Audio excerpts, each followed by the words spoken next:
Thank you for listening to this PodcastOne Sportsnet production, available on Apple Podcasts and PodcastOne.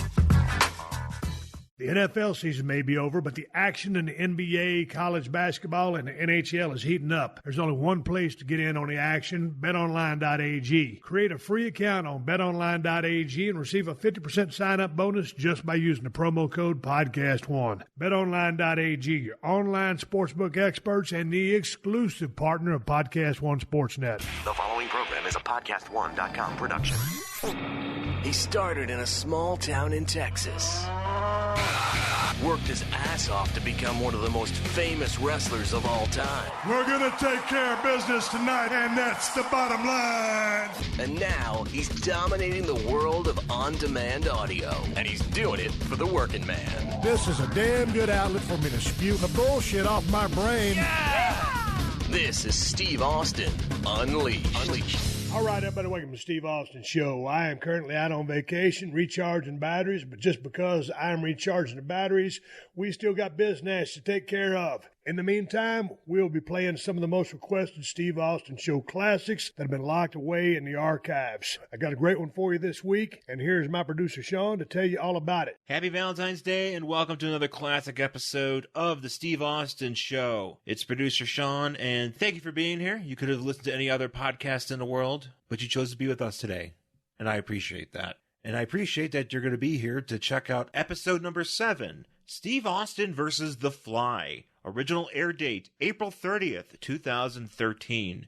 And this is a very infamous episode because it's exactly what it says. Steve Austin takes on a fly with the human voice in a Mexican hotel room.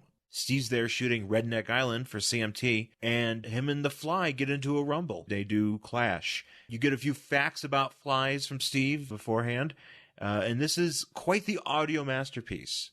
Let me say, I've not heard this one until recently, and you are in for a treat if you've never heard Steve Austin versus The Fly. And if you want to see this match, you can check it out on WWE Best of Great Balls of Fire Volume 8. It's right after the Bret Hart versus Tom McGee match. It's quite the event. All right, before we get to that, we're going to have this day in Steve Austin history, today being Valentine's Day, February 14th. In 1993, in Thibodaux, Louisiana, WCW Tag Team Champions Ricky Steamboat and Shane Douglas defeated the Hollywood Blondes, Steve Austin and Brian Pillman. We had that same match on Tuesday's show, and it sounds like Steve and Brian are making the towns, doing the loop. Let's jump ahead to 1997 in Cincinnati, Ohio. The Undertaker defeated Bret Hart, Vader, and Steve Austin in an elimination match. Steve was thrown over the top, but came back to interfere later in the match, and this was pretty much a run-through for the Final Four in Your House match, which is an awesome match, and you should definitely check that out on the network.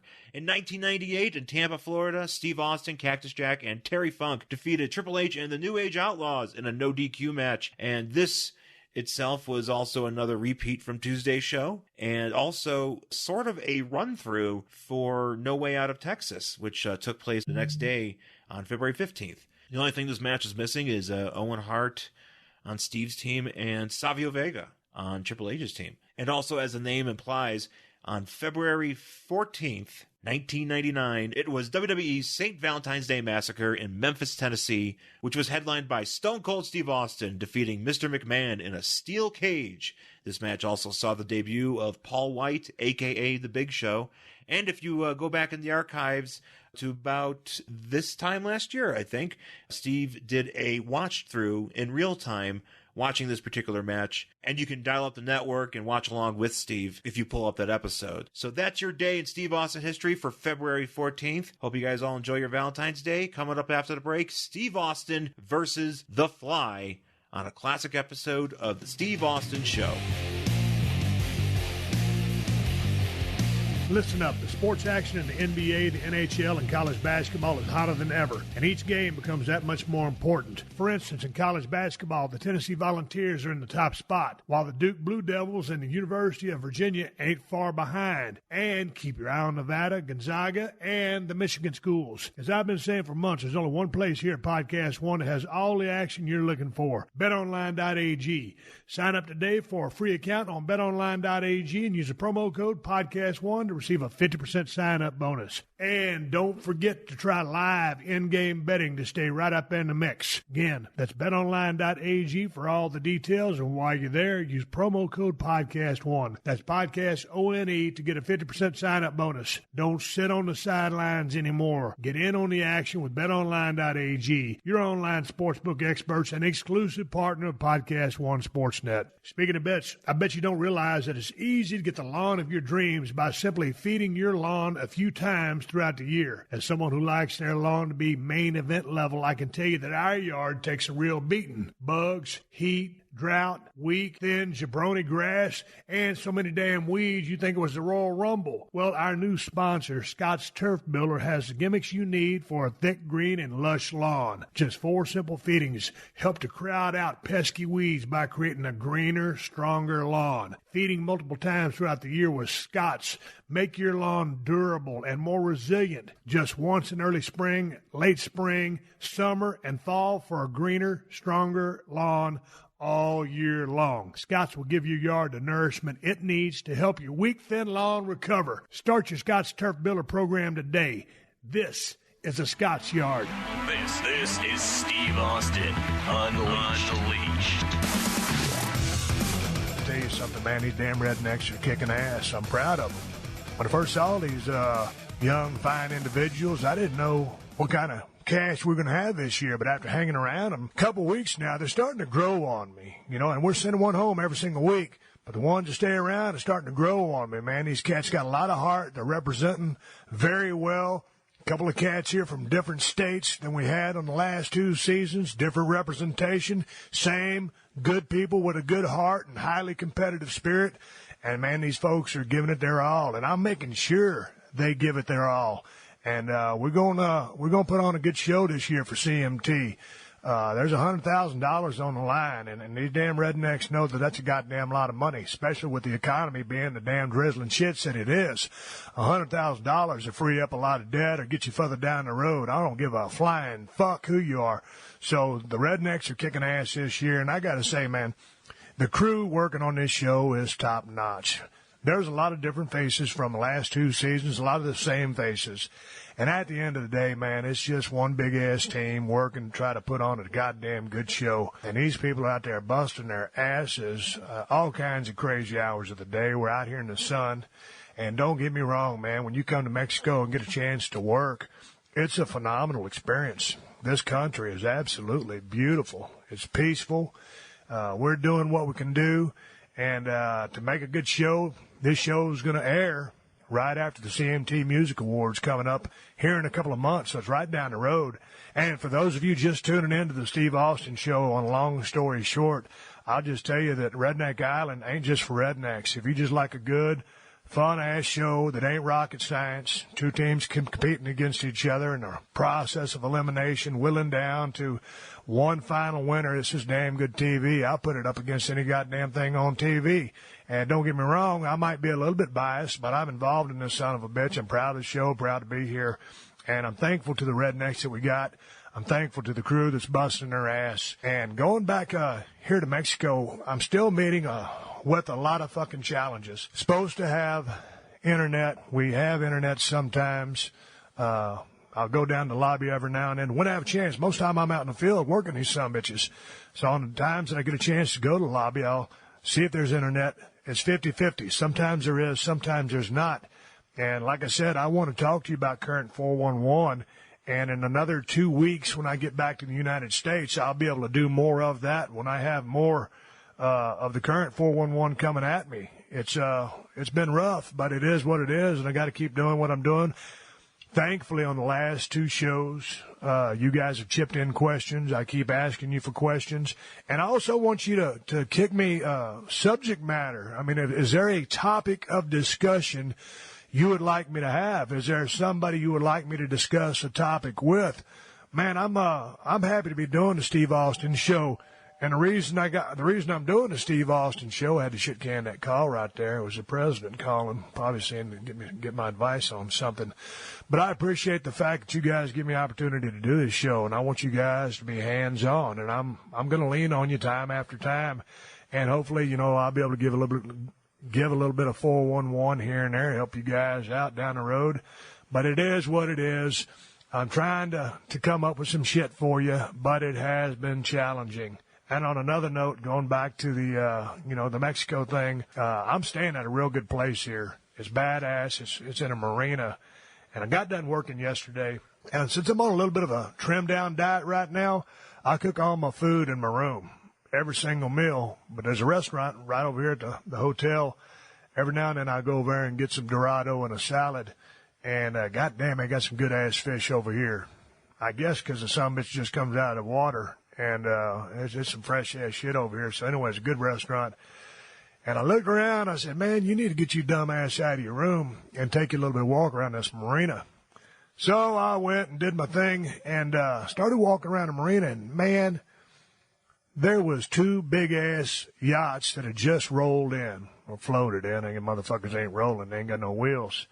So anyway, I got the names of them. I Googled them in the computer, and both of them came out. One of them's a 125-footer, a private yacht, and the other one's a 145-footer. And god damn, man, you talk about impressive boats. These motherfuckers are awesome. I think, I don't even remember what the summits costed, but I can't fathom the kind of money that would take to buy a boat that you'd only fuck around with part-time and leave floating in the water. After you'd bought the motherfucker, the insurance, the maintenance, the fuel, just, the upkeep, everything that goes with that motherfucker. Hell, gas one of those things up, I think cost over $60,000 in diesel. So, motherfucker, these sumbitches that own these things, I don't know what they do for their money, but they goddamn sure got some deep pockets to fuck around on a fucking boat with. I can't fathom it, but it's very impressive to see. The boats are absolutely magnificent. And, there's other badass boats in there. There's 70-footers out there which are badass, but they look like a fucking minnow compared to those big motherfuckers. So anyway, you give me a goddamn 22-foot bass boat with a 175 Yamaha on that motherfucker, a fishing pole, and a tackle box, I'm happy as a goddamn clam. There's enough maintenance on that motherfucker to, give you as much as you want to handle. But anyway, it was a cool sight. And, I'm just dropping this. I call this this first opening segment Austin 411 because I'm just telling you what I'm seeing and what I'm doing out here. And that's kind of the long and short of it. This morning I went down and had a bust-ass workout. I worked shoulders and traps. I got on a treadmill and ran some 7.5 mile-an-hour sprints, kind of sprints for me as I rehab my wheel. Damn thing's coming along like a, dandy. It's feeling good. Wind is good, and all things are going pretty goddamn good on the rehab front. And I'm getting ready to haul ass up there, shit, shower, shave, get ready for my Redneck Island duties today. I want to tell you a damn little story. Something happened to me a while ago in the lobby. Right after I worked out, I'd taken my laptop with me, stopped by the lobby to see, goddamn it, if there was a chance there was the internet.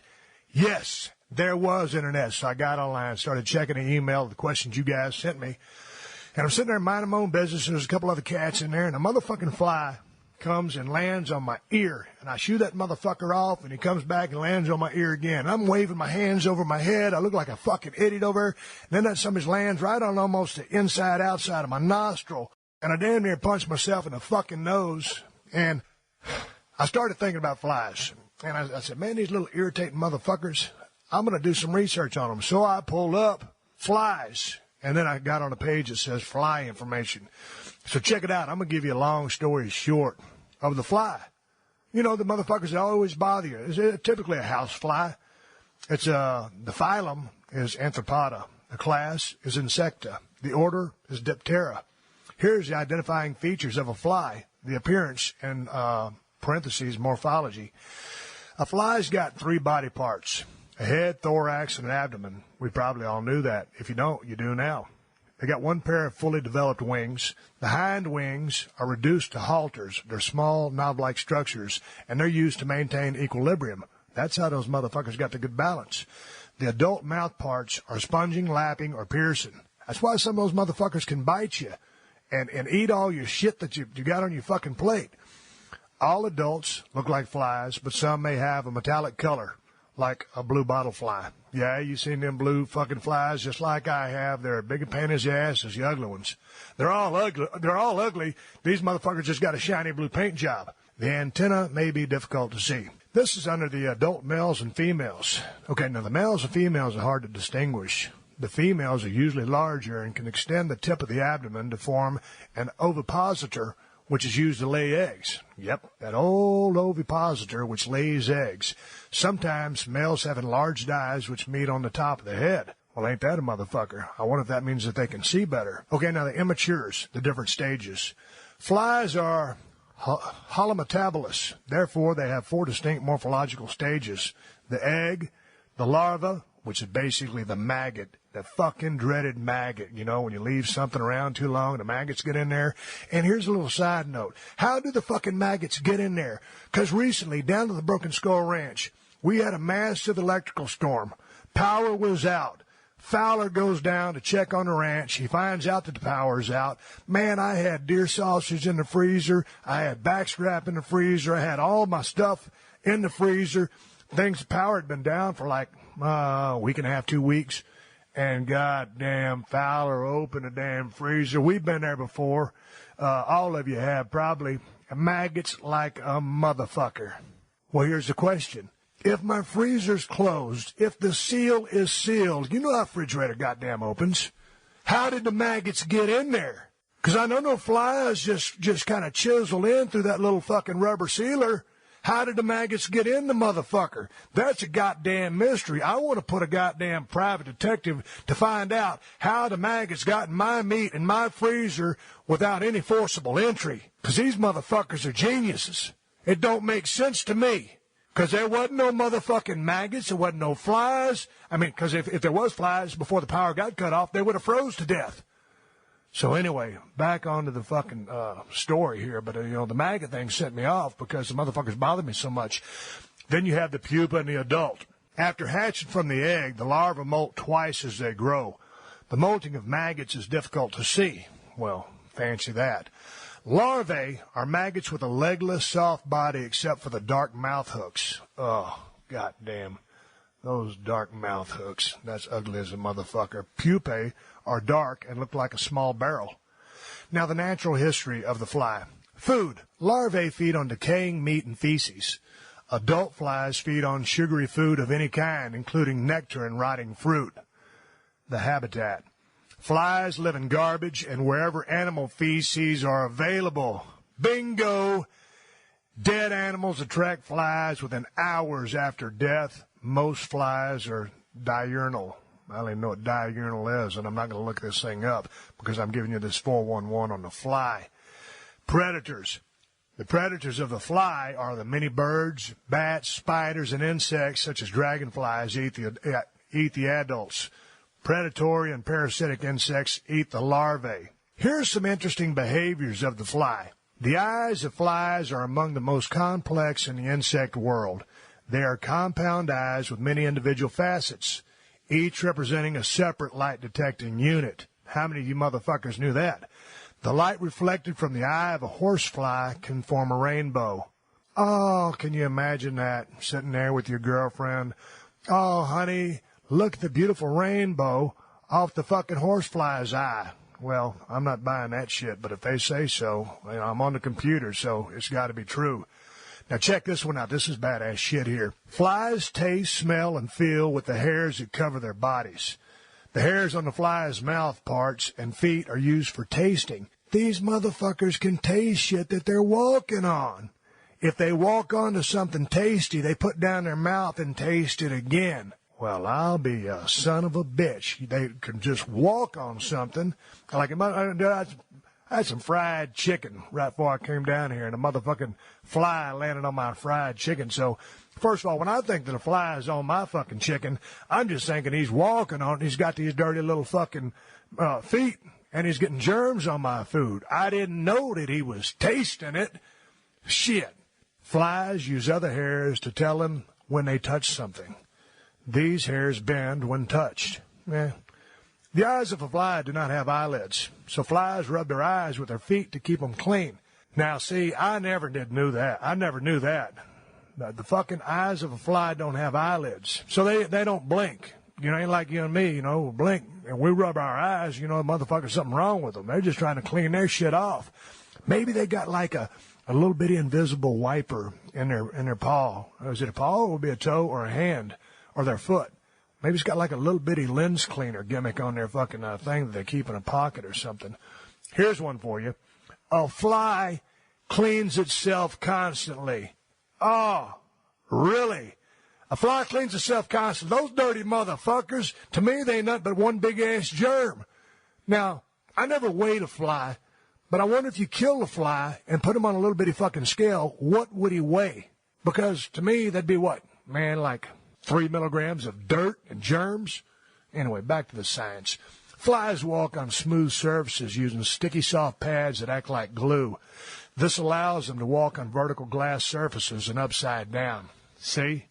That's how them little motherfuckers walk upside down and all that shit. They got sticky soft pads and act like glue. 'Cause, man, I'll tell you what, if I could walk like that, I'd be a bad motherfucker. You know, if you could walk like that, you would have a pretty good shot at being a good criminal, because if you could walk on roofs and ceilings and shit like that, yeah, that'd make things pretty fucking handy. But that's interesting. Hey, check it out. Let me give you the impact on the ecosystem and bring this thing home. On the positive, this is what flies do, which are good for us. Flies and other insects, such as burying beetles, are very important in consuming and eliminating dead bodies of animals. Flies are also essential in the conversion of feces and decaying vegetation to soil. Yeah. Flies serve as prey to many other animals. Some flies aid in pollination.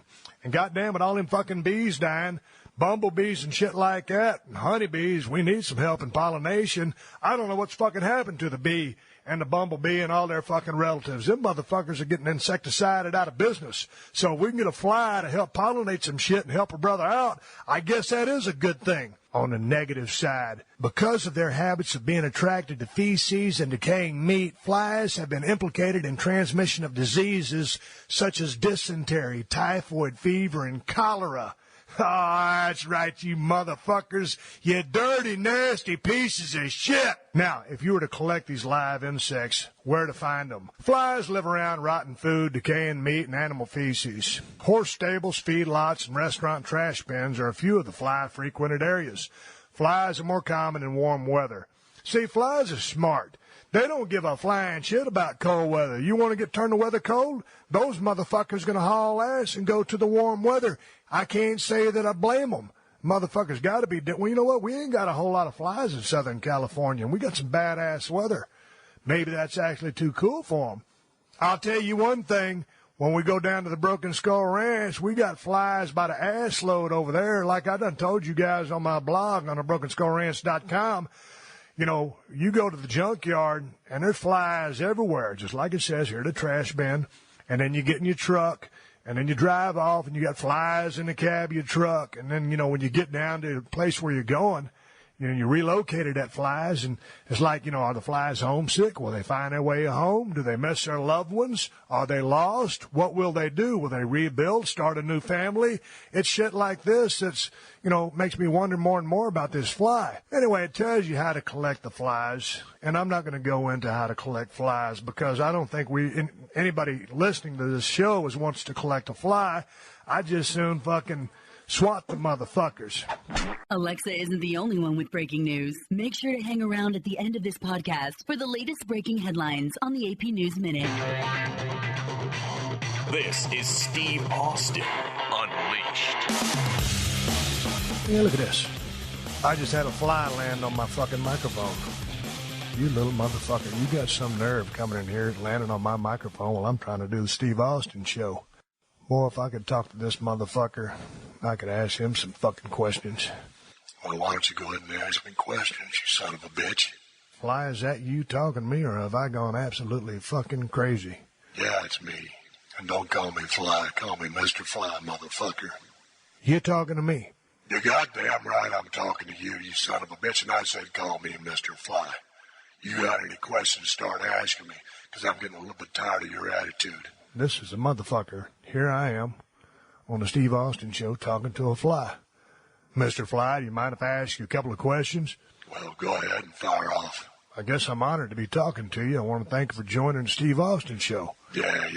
Go ahead and ask some fucking questions. I ain't got all day, dipshit. Mr. Fly, where do you come from? How long have you guys been here? Is it true that you only have a lifespan of, I don't know, what was it? Is it 40 days or whatever? Where did flies originate? You are dumber than you look. We've been around forever. Your ancestors, the Cro-Mags and the Neanderthals, would hit us with clubs and try to kill us. You mean flies and humans have been feuding before the Hatfields and McCoys? The Hatfields and McCoys ain't got shit on us. We've been feuding with you guys from day one. You guys think you're so fucking tough. You started hitting us with clubs, and then you turned that into the fly swatter, designed to smush us, crush us, destroy us. We will never stop torturing you. We will never stop bothering you. Goddamn, Mr. Fly, tough words. Tough words. I didn't know that we had pissed you off, so it got... What do you mean? How would you feel if we walked around with clubs and beat the shit out of you? Pretty good point, Mr. Fly. But let me ask you a question. You know, if you guys were back around during the Cro-Mag and the Neanderthal days and then, you know, things kept going, what about when God made it rain for 40 days and 40 nights? How'd you guys make it through that? Because seemingly the earth was covered with water and you guys didn't have any place to go. So what did you do? You are familiar with Noah's Ark, right? Well, yeah, I'm familiar with Noah's Ark. Noah did not invite two flies to be on the ark. He didn't. That's interesting. No, what do you think? He's stupid? Do you think he wanted us eating all the animal shit? So y'all were stowaways? Yes, we were stowaways, and we made it. And then we expanded. It wasn't just a house fly back then. It turned into fruit flies, horse flies, and many different kind of flies. And our goal is to bother you human beings as much as humanly possible. No pun intended. That's very interesting, Mr. Fly. And you do seem like you have quite a bit of animosity built up towards the human race. And, you know, I could ask you a million questions, but, I mean, I got to go, and I'm going to go take a shower and get ready to go do Redneck Island and all that other stuff. I still can't believe that I've talked to a fly, but, you know, if you're around later, maybe we can, you know, chit-chat again. And shit, man, I might even have a couple shots of tequila later, man. It'd be quite something for you and me to have a drink together. I mean, do flies drink? Well, of course we drink, dipshit. We get just as thirsty as you do. What are you, a fucking idiot? Now, listen, Mr. Fly. I just asked you if you'd like to have a fucking shot of tequila with me, and you're starting to cuss me like a motherfucker. And I'm going to tell you right now, there's a lot of things that you're going to do, but one of them is cuss me like a motherfucker here in my own crib. I'll shoot you motherfucking ass right out of this motherfucking room. You know what I'm saying? Maybe I would like a shot of tequila, you stupid motherfucker.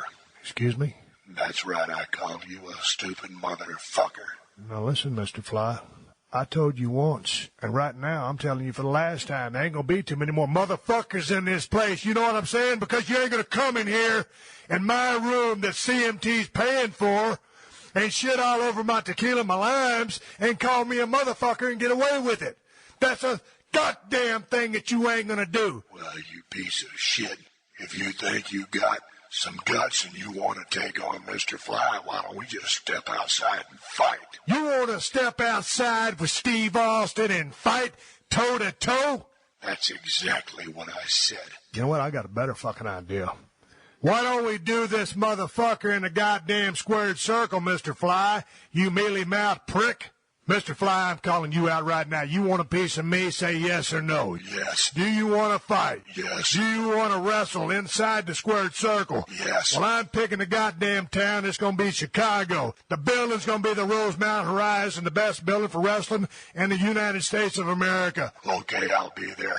All right, this is Steve Austin signing off for now. When I pick up, it's going to be you and I and the Steve Austin Show Wrestling Federation, and we're going to have round fucking 2. It's time to get in shape with Ben Greenfield Fitness on PodcastOne. Tune into the latest health, fitness, and multi-sport research, non-run-of-the-mill interviews with exercise and medicine professionals, and new cutting-edge content from the top personal trainer and wellness coach in the nation. You've heard me talk about using infrared light and red light therapy, guys, on your skin, cellulite. I was going to say ladies, but guys have cellulite too. Download Ben Greenfield Fitness every Wednesday on PodcastOne or wherever you get your favorite podcasts. And brother, here we are in Rosemount Horizon in Chicago, Illinois. The match no one thought would ever happen is happening right this very moment. Coming to the ring from Manzanillo, Mexico, weighing in at 1.5 milligrams, Mr. Fly. Mr. Fly has made it ringside. I wonder if we might get a few words with you. Mr. Fly, what kind of match are you looking for out of Mr. Steve Austin? All I know is that when Steve Austin steps through those ropes, he stepped through those ropes for the last time. I am sick and tired of the human race picking on me and my kind. Steve Austin represents the worst of the human race in the worst way possible. All of the qualities that he embodies suck ass. He is a zero. He is a nobody. He has accomplished nothing, and he will never accomplish anything even after this match, because I will destroy him. It is not only my goal to defeat him, but to crush him as a human being, as a man, and wash away any memory that any other human beings have of this stupid piece of trash. I will destroy Austin. Strong words from Mr. Fly. Strong words indeed. And here comes our other combatant to the ring, Steve Austin. I wonder, Mr. Austin, before you step through those ropes, if we might have a word about your strategies to take to Mr. Fly. Well, let me tell you something. This little bitty motherfucker has pissed me off for the last time. I sat there, tried to mind my own fucking business, fucked around. They started bothering me in the lobby. Then I went to my room, and the Fly landed on my microphone. And I tried to interview the little motherfucker, and this son of a bitch starts talking shit to me. I ain't never caused a bunch of harm to these son of bitches. Have I killed my share of them? You damn right I have. But I ain't really got a big axe to grind about a Fly. So the fact that this little motherfucker's so pissed off at me from back in the caveman days when motherfuckers are sorting them with fucking clubs is a whole goddamn other ball game. But you ain't gonna walk into my place. I offer you a goddamn shot of tequila, and you gonna shit all over me. So this motherfucker gonna get what he got coming to him, and that's all I got to say about that. And with both men in the ring, well, one man and a Fly in the ring, the referee starts the match. And the Fly and Austin pace in the ring. Austin, seemingly the stronger of the two, certainly. The Fly, much quicker, much more agile. How will this story unfold? And they lock up.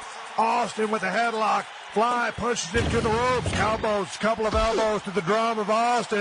Sends Austin in. Wham! Big tackle by Austin on the Fly. The Fly drops down.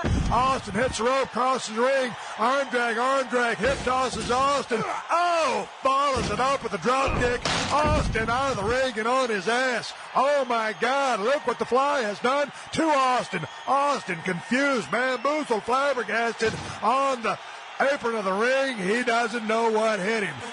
Austin clearly underestimated this Fly. Ties up the Fly, marches the Fly right back into the corner. Austin opening up again to whoop ass on this Fly's knuckles, feet flying everywhere. The Fly down in the corner. Austin stomping a mud hole in this Fly and walking it dry.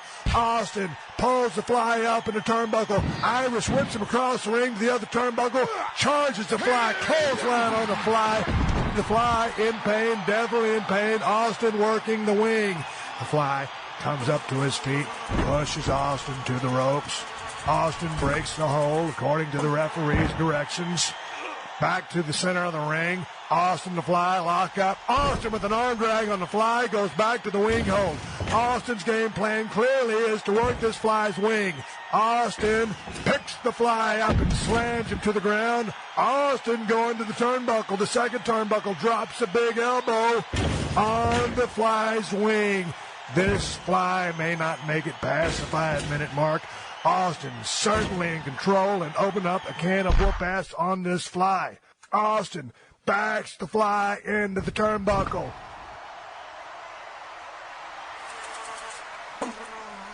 The fly sticks his head from underneath the ropes. Referee stops the attack of Austin, separating the two. The fly comes out, spins the referee around. Oh, reverse mule kick to the jimmies of Austin. The fly has cheated a low one. That one certainly down around Saskatoon, and Austin is down. Here comes the fly, shakes off the wing. The wing has definitely been damaged by Austin. Fly starts to work the neck of Austin. Maybe this is a strategy to go to the weak link of Austin. He's working the neck. He's got him in a modified cravat. Austin trying to come out. Austin with a couple of elbows hits the ropes. Oh, big elbow by the fly. And Austin goes down with a thud. The fly jumps up to the top turnbuckle, jumps off on the back of the neck of Steve Austin. Austin writhing in pain.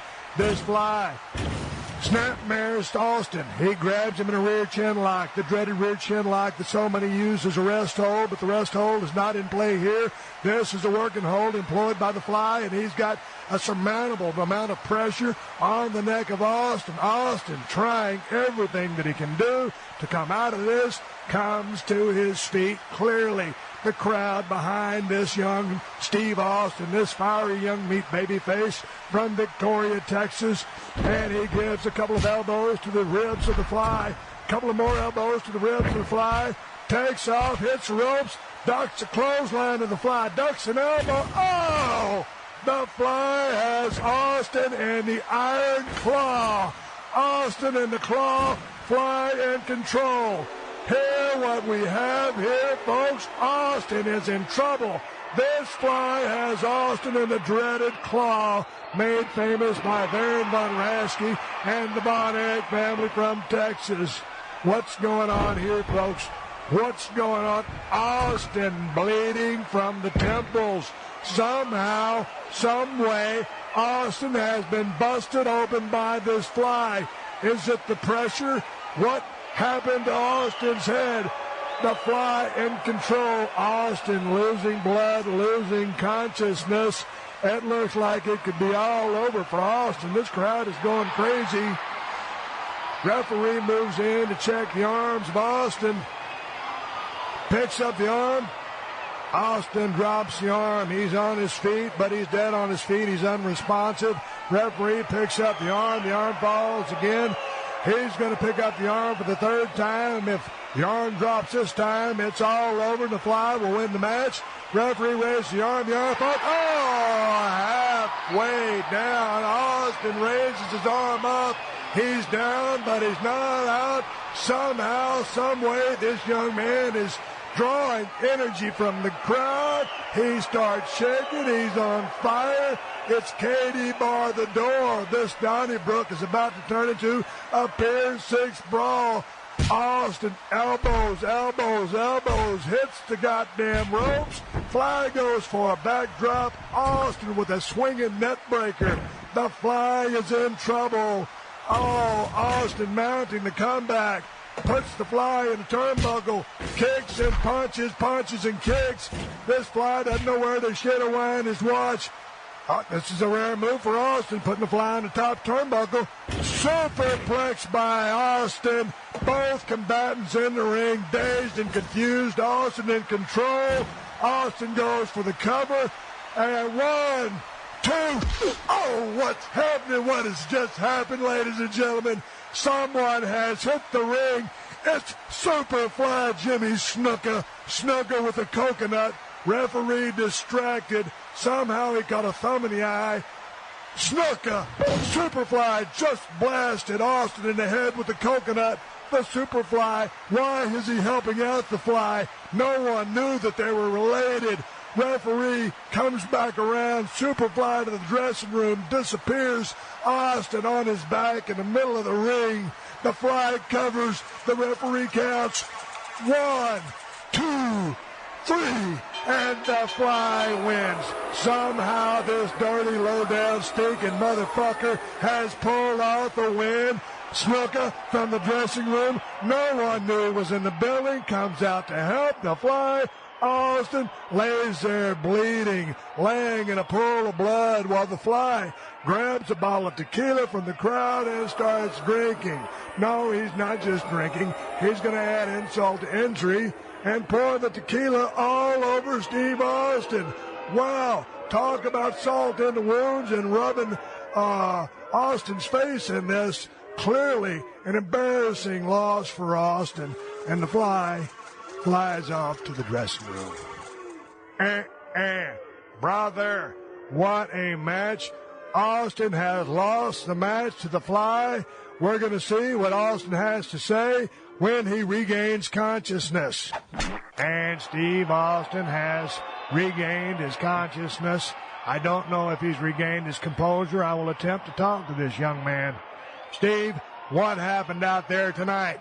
Well, let me tell you what happened. I mean, the Fly came out there, and I had him right where I wanted him, and the sumbitch was a lot tougher than I give him credit for. I'll give him that. But then, right when I got him right where I want him, here comes the Superfly right out of the goddamn dressing room. And Superfly, I don't know what the fuck you're doing here or why you tied in with this goddamn Fly. Is it because it's Fly and you're the Superfly, and maybe you guys related some kind of ain't no damn blood related. I mean, goddamn, I don't know what the fucking deal is. Why you would allow him to fly, I got no idea. But let me tell you something, brother. If you're going to fuck with Steve Austin, you got another thing coming. I'll deal with the Superfly at another date.